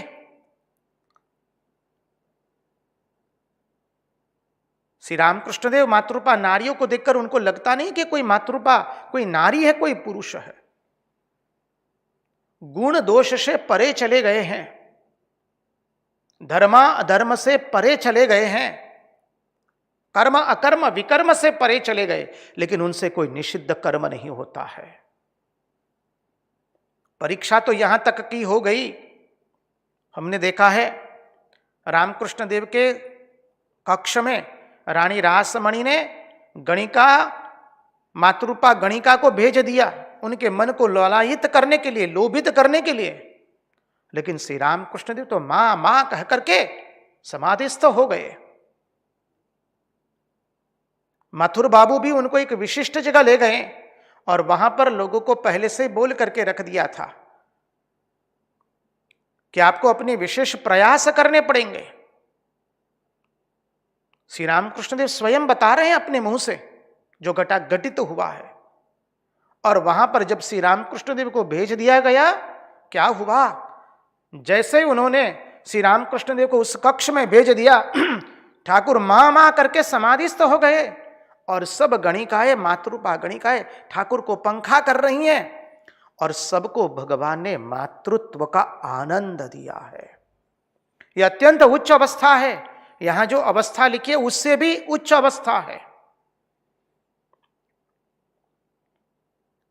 ये तो बात निकली है तो हम भिन्न भिन्न स्तर से उच्च सर्वश्रेष्ठ अवस्था का दर्शन कर रहे हैं। इसलिए कहा वेदो नित्यम अधीयताम।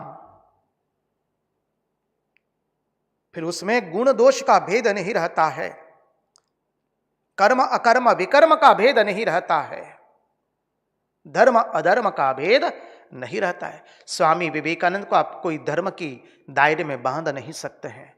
वेद स्तुति ने स्वयं कहा और हमने भागवत के पिछले अद्भुत सत्संग किए उस सब में हमने देखा, जो अवतारी पुरुष होते हैं, महापुरुष जो होते हैं, उनको आप धर्म के दायरे में बांध नहीं सकते हैं। वो धर्म अधर्म से परे है, गुण दोष से परे है, विधि निषेध से परे है। विधि निषेध हमारे लिए लगता है, सामान्य साधक के लिए। इसलिए आगे बात हमने चर्चा की, ये गुण दोष विधि निषेध धर्म अधर्म, इसका जो वेद में निरूपण किया गया वो किसके लिए है? अज्ञानियों के लिए। हमने आज चिंतन किया, कल भी चिंतन किया था।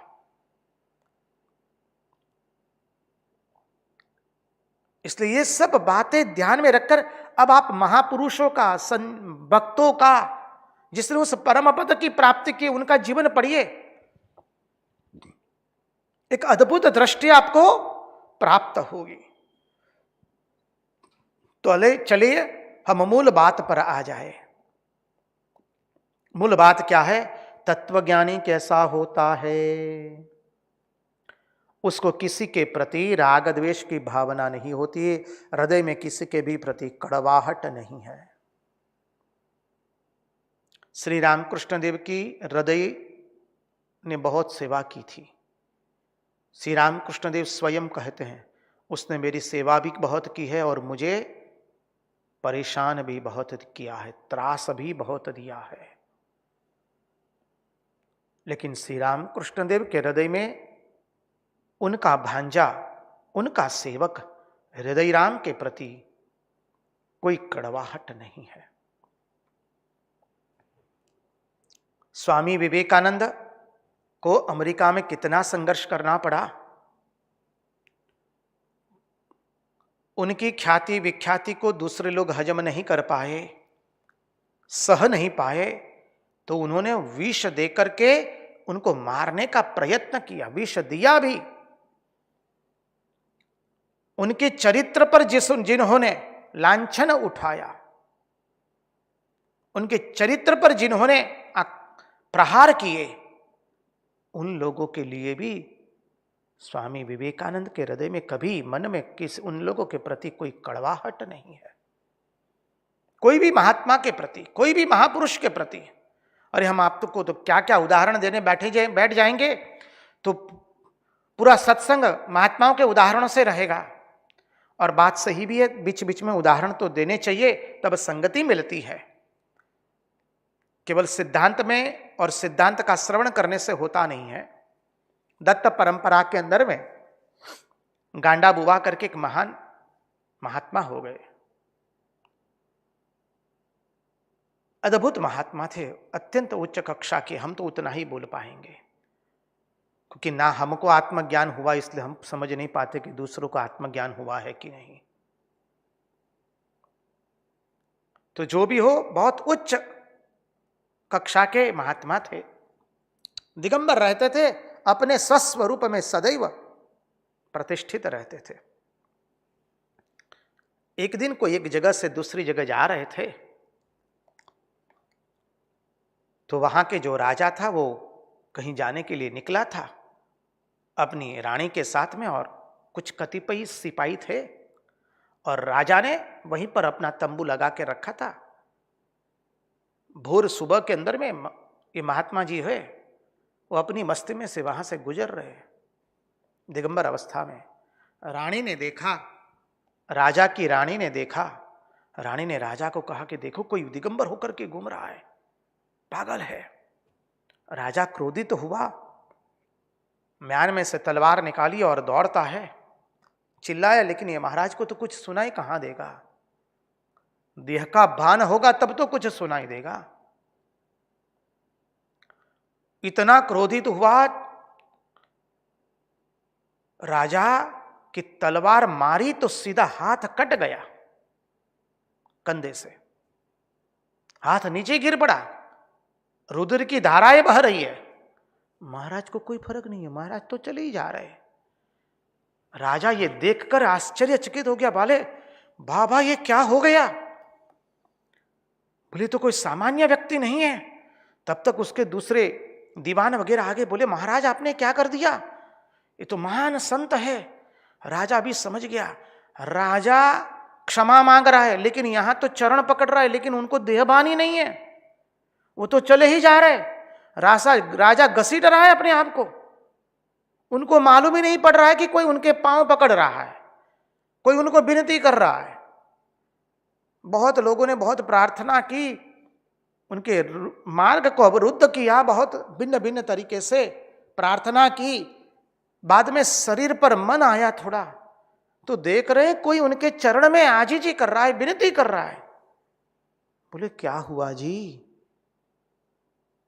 बोले महाराज आप क्या बोल रहे हैं, हमें क्षमा कर दीजिए। बोले क्या हुआ? बोले हमने गलती से आपके पर प्रहार कर दिया। बोले क्या हुआ? महाराज आपका हस्त कट गया है हमारे प्रहार से। महाराज ने देखा, बोले ठीक है क्या हुआ, चलो।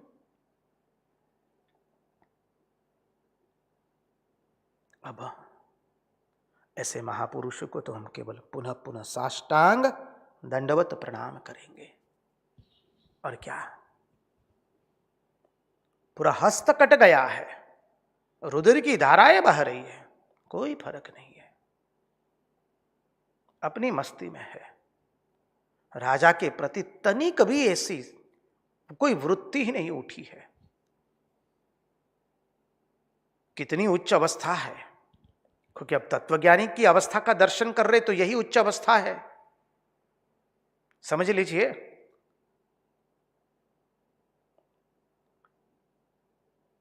तो तत्वज्ञानी कैसा होता है? बोले उसके हृदय में किसी के भी प्रति कड़वाहट नहीं होती है।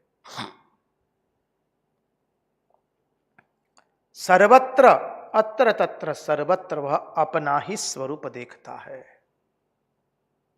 अपने स्वरूप के अतिरिक्त और किसी को वो देखता ही नहीं है।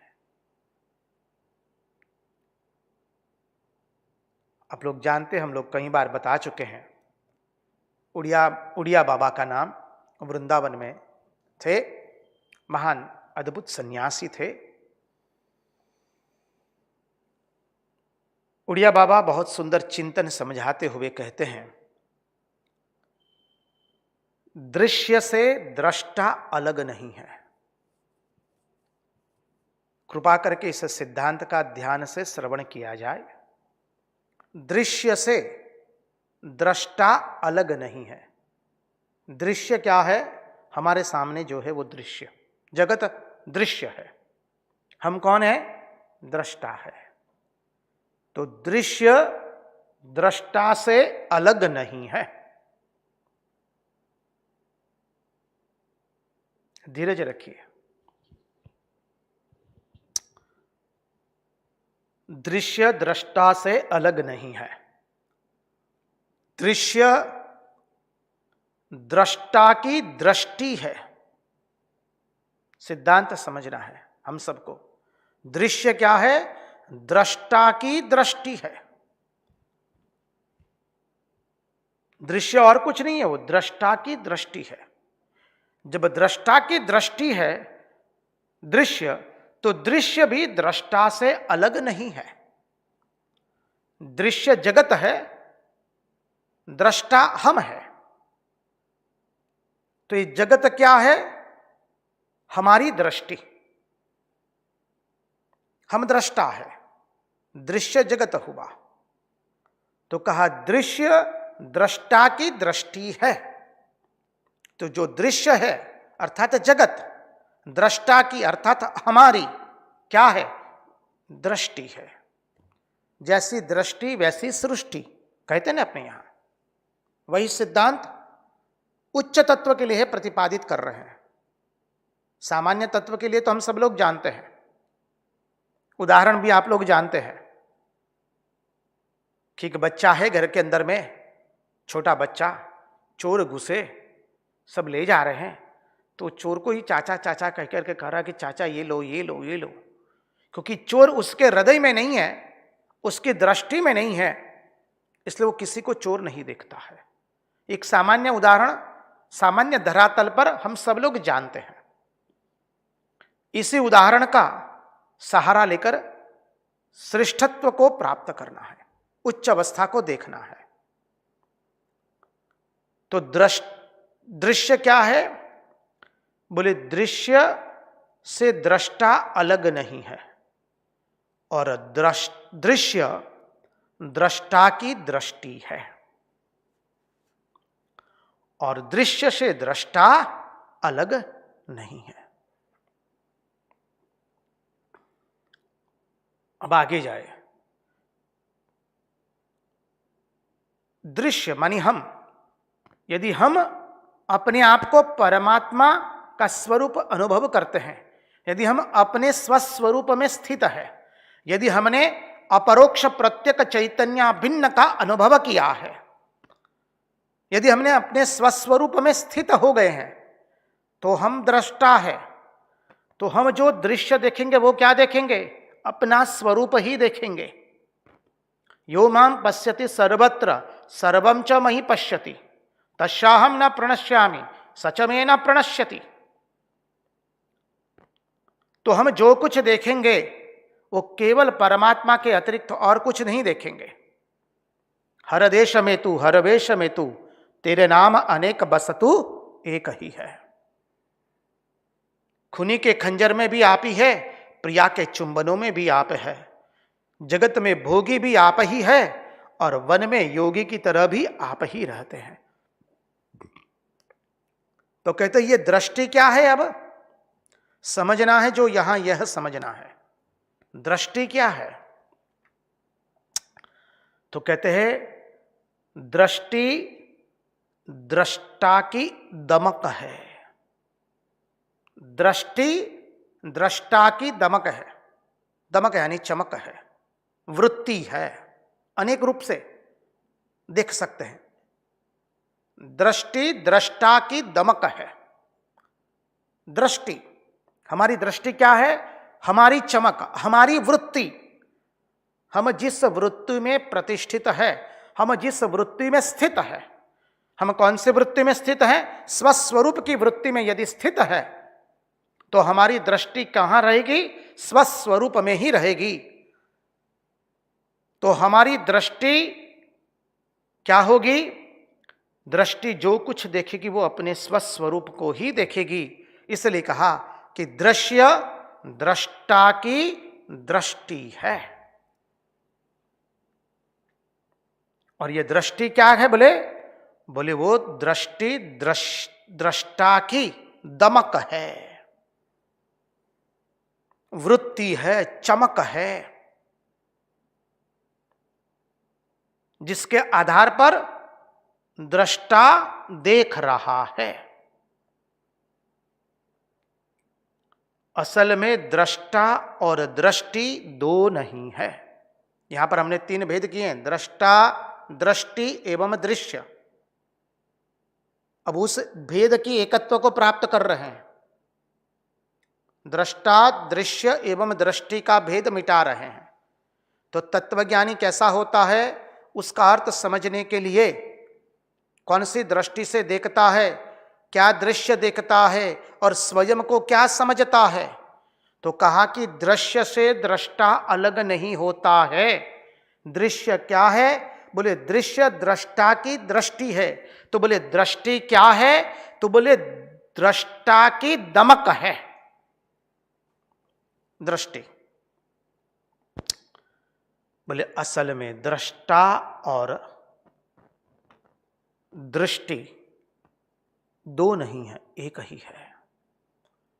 दृष्टि और दृश्य दो नहीं है, दृष्टा दृष्टि दो नहीं है, एक ही है। फिर कहा दृष्टि एवं दृश्य दो नहीं है, एक ही है। दृष्टा से जुदा दृष्टि नहीं है और दृष्टि से जुदा दृश्य नहीं है। थोड़ा ध्यान देंगे तो पता चल जाएगा। दृष्टा से जुदा, दृष्टा हम है, दृश्य नहीं है। जगत दृश्य, दृष्टा हम, तो हमसे जुदा ये जगत नहीं है। इस सिद्धांत पर हरि महाराज भी बोलते हैं, ब्रह्म सत्य जगतो ओ सत्य। महात्माओं को कौन सी धरातल पर स्वामी तुरानंद जी महाराज ने कह दिया ब्रह्म सत्य जगत भी सत्य। इस सिद्धांत से संगति लगा लीजिए। दृष्टा से दृश्य अलग नहीं है, दृष्टा से जुदा दृष्टि नहीं है। दृष्टा हम है, दृष्टि क्या है, हमारी दमक। सो दृष्टा से दृष्टि जुदी नहीं है, अलग नहीं है। और दृष्टि से जुदा दृश्य नहीं है।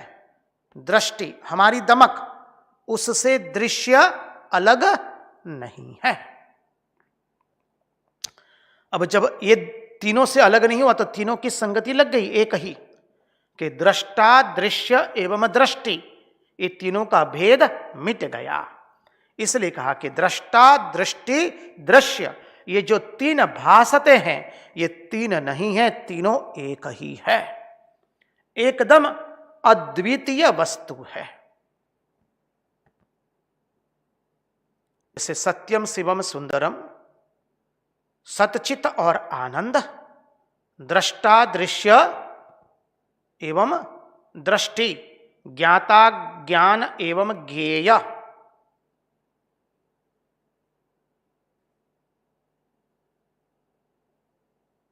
ये तीन अलग अलग नहीं है।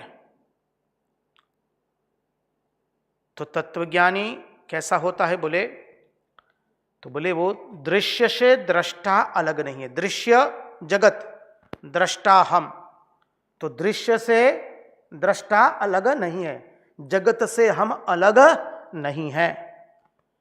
इसलिए उड़िया बाबा ने कहा कि हम वादी फादी कुछ नहीं, हम तो अद्वैत है। इसलिए श्री रामकृष्ण देव के बारे में मां शारदा कहती है श्री रामकृष्ण देव अद्वैत थे।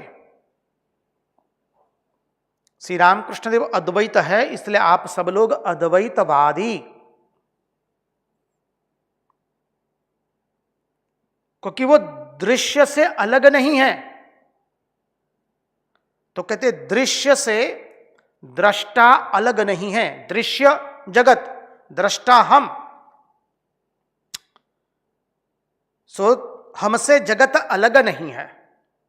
फिर दूसरा सिद्धांत, दृश्य अर्थात जगत दृष्टा की दृष्टि है। दृश्य जगत क्या है, दृष्टा हमारी दृष्टि है।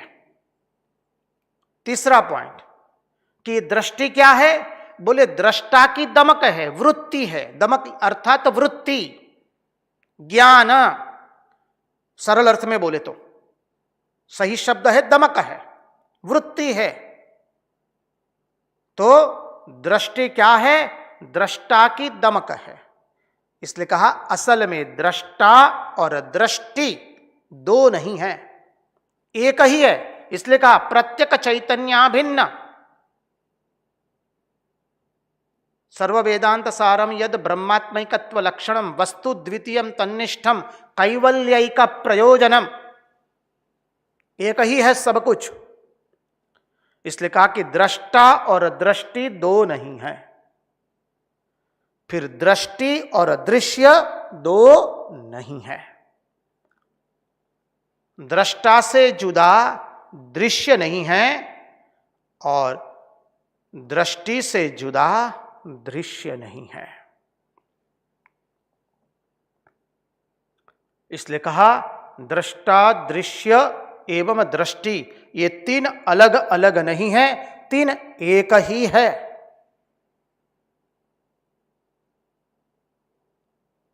ये सिद्धांत समझ करके अब इस श्लोक में हम प्रवेश करेंगे। सर्वभूत सुरिच्छांतो ज्ञान विज्ञान निश्चय पश्यन् मदात्मकं विश्वं न विपद्येत वै पुनः।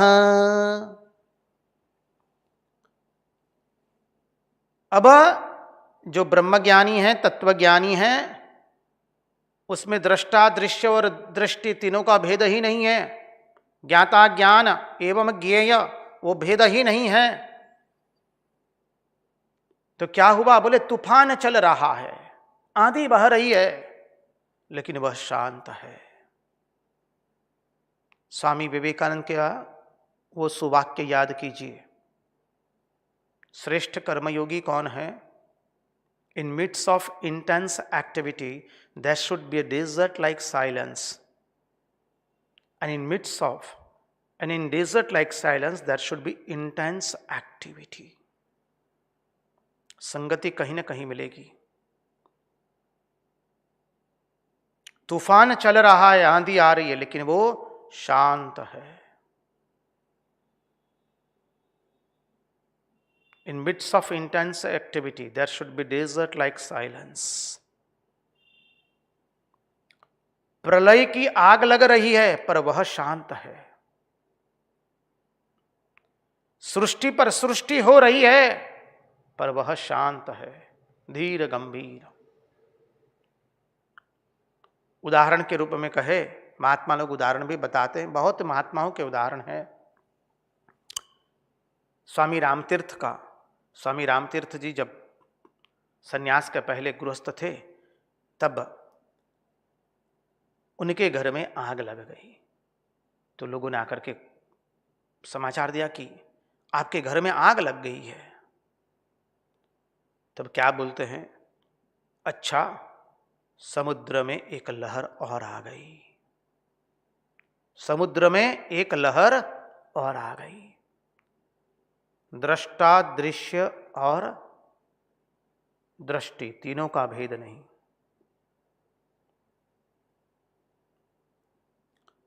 मरुस्थल में जो बड़ा भारी समुद्र दिखाई पड़ रहा था, मरुस्थल में क्या कभी समुद्र हो रहा है? होता है? बोले ना। तो यहां पर शब्द प्रयोग किया है।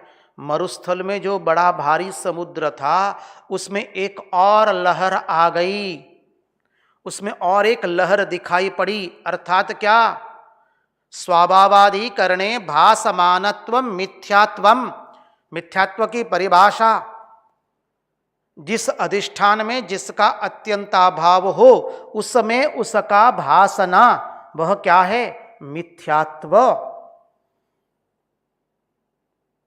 तो कहा कि भाई मरुस्थल में जो बड़ा भारी समुद्र था उसमें एक और लहर आ गई। मानी समुद्र था ही नहीं तो लहर कहां से आएगी? जगत था ही नहीं तो नष्ट कहां से होगा? जनक राजा की पूरी मिथिला जल गई, जनक राजा को कोई फर्क पड़ता नहीं है। समझिए, आप सब लोग ये घटना से परिचित हो गए। जनक राजा तो आत्मज्ञानी पुरुष थे, आत्मज्ञ थे, मैन ऑफ स्टेडी विजडम। उनके राज्य में साधु संन्यासी एक बार एक महात्मा आए और महात्मा कुछ दिन रह गए। उन्होंने बहुत आदर सत्कार से महात्मा को रखा, महात्मा को सभी प्रकार की सुविधाएं उपलब्ध करवाई गई। और जनक राजा पूछते कि महात्मा जी कुछ ज्ञानोपदेश तो कीजिए हमें। महात्मा जी कहते कि इस महल में रह करके थोड़ी ज्ञानोपदेश होगा, चलो हमारे साथ वन में। बोले चलिए महाराज। आज चले दोनों। उतने में दूर से महात्मा ने देखा कि आग की ज्वालाएं उमट रही है। पता चला, अरे ये तो पूरी मिथिला जल रही है तुम्हारी। अरे क्या होगा, देखो देखो मिथिला जल रही है। जनक राजा कह रहे महाराज मैं तो आपके पास तत्वज्ञान सुनने के लिए आया हूं। क्या हुआ, मरुस्थल में जो बड़ा भारी समुद्र दिखाई दे रहा था उसमें एक तरंग आई। थोड़ा चिंतन कीजिए, तत्वज्ञानी किस दृष्टि से इस जगत को देख रहा है। उसमें दृष्टा, दृश्य और दृष्टि तीन अलग अलग नहीं है। तो जो महात्मा परम तत्व से अपन को एक अनुभव करते हैं उनकी दृष्टि में यह सृष्टि क्या है, बोले सृष्टि है ही नहीं। किसी ने कहा कि गांव में आग लग गई, बोले कि सपने का एक हिस्सा टूट गया, सपने का एक हिस्सा मिट गया। इसी का नाम शांति है। जो संपूर्ण विश्व को अपने स्वस्वरूप का अनुभव करता है, संपूर्ण विश्व को अपने में देखता है, विश्व को अपने में, अपने को परमात्मा में, स्वस्वरूप में, जो संपूर्ण विश्व को अपने में देखता है, अपने स्वरूप में देखता है, अपने स्वस्वरूप का अनुभव करता है, वह कभी विफल नहीं होता है, वह कभी विपन्न नहीं होगा। उसके लिए जन्म मृत्यु का कोई चक्कर नहीं है, सुख दुख का कोई द्वंद्व नहीं है, ज्ञान अज्ञान का कोई द्वंद्व नहीं है। उसके लिए धर्म अधर्म का कोई द्वंद्व नहीं है। उसके लिए गुण दोष का कोई द्वंद्व नहीं है। कर्म अकर्म विकर्म की कोई त्रिपुटी नहीं है। दृष्टा दृश्य दृष्टि की कोई त्रिपुटी नहीं है। ज्ञाता ज्ञान एवं ज्ञेय की कोई त्रिपुटी नहीं है। अहम ब्रह्म परम धाम ब्रह्माहम परमं पदम एवं समीक्षन्नात्मानम् आत्मन्यादाय निष्कले दशंतम तक्षकम पादे लेलिहानम विशाननहि न द्रक्ष्यसि शरीरम च विश्वम च पृथगात्मनः। तो ये तत्वज्ञानी इस तरह से संसार को देखता है। अब उद्धव जी ने कह दिया, महाराज हे केशव, हे मधुसूदन, आपने बहुत बड़ी बात बता दी है, इसकी धारणा तो हम नहीं कर पाएंगे। हम सब की ओर से उद्धव जी बोल रहे हैं ये शब्द, हे केशव बहुत ऊंची बात बता दी है तुमने, कुछ थोड़े नीचे की, थोड़े नीचे आइए प्रभु। आपने तो एक उच्च अद्भुत श्रेष्ठतम बात बता दी, पूरी द्वारिका डुबा दी भगवान ने अपने आंखों के सामने। नेत्रों में से एक अश्रु नहीं निकला है। समग्र यादव कुल अपने सामने नष्ट हो गया, कुछ फर्क नहीं पड़ा है, वो अपने स्वस्वरूप में स्थित है।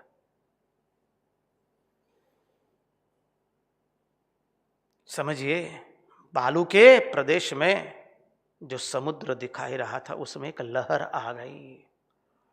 अब उद्धव जी हम सब लोगों की अवस्था समझ करके उद्धव जी ने बहुत सुंदर प्रश्न किया और भगवान मधुसूदन, हमारे पूर्ण पुरुषोत्तम श्री कृष्ण भगवान और अत्यंत सहजता से इस परम सत्य को बताते हैं। उसकी ओर दृष्टिपात, उसका दर्शन कल करेंगे। आज उन्हीं की वाणी, उन्हीं के चरणों में समर्पित करते हुए भगवान से प्रार्थना करते, प्रभु हमारे मन की मति गति और रति आपके चरणों में बनी रहे। कृष्ण कन्हैया लाल की जय, भक्त वत्सल भगवान की जय, वृंदावन बिहारी लाल की जय, द्वारिकाधीश की जय, सब संतन की जय, सब भक्तन की जय। ओम नमः पार्वती पतये हर हर महादेव।